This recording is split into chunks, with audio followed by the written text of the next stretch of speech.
Hello అందరికీ welcome to Sukriti fashion. మల్చందేరిలో ఇంకో 2 varieties చూపిస్తాను చూడండి. మల్చందేరిలో ఇలా క్రీమ్ అండ్ పింక్ మ్యాచింగ్ వచ్చిందండి. ఓపెన్ చేసి చూపిస్తాను చూడండి.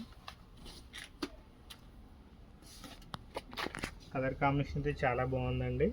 ఫ్రంట్ అంతా నెక్ అంతా ఇలా వర్క్ వచ్చింది, అంతా హ్యాండ్ వర్క్ కాంబినేషన్ చాలా బాగుందండి. వర్క్ కూడా చాలా నీట్గా ఫినిషింగ్ ఇచ్చారు. అలాగే హ్యాండ్ కూడా మనకి వర్క్ వచ్చిందండి. హ్యాండ్కి ఇలా పికాక్ డిజైన్ అయితే ఇచ్చారు. హ్యాండ్ కూడా వర్క్ వచ్చింది. చున్నీ వచ్చి పింక్ కలర్ అండి, కట్ వర్క్. చున్నీ అంతా embroidering work. Pant self colour అండి, క్రీమ్ కలర్ స్ట్రైట్ ప్యాంట్ వస్తుంది. దీంట్లోనే ఇంకో ప్యాటర్న్ చూపిస్తాను చూడండి. పింక్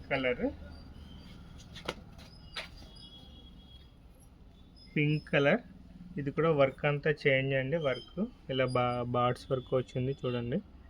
వర్క్ కూడా చాలా నీట్గా ఉంది. ఇది కూడా హ్యాండ్కి మనకి సీక్వెన్స్ వర్క్ ఇచ్చారండి, ఎంబ్రాయిడింగ్ వర్క్ అండి. చున్నీ ఇది కూడా కట్ వర్క్ అండి. చున్నీ కలర్ ఇలా క్రీమ్ కలర్ వచ్చింది, కాంట్రాస్ట్ మ్యాచింగ్. ప్యాంట్ వచ్చి సెల్ఫ్ మ్యాచింగ్. ఈ రెండు ట్రయల్ చేస్తే ఎలా ఉంటాయో వేసుకొని చూపిస్తారు చూడండి ఒకసారి.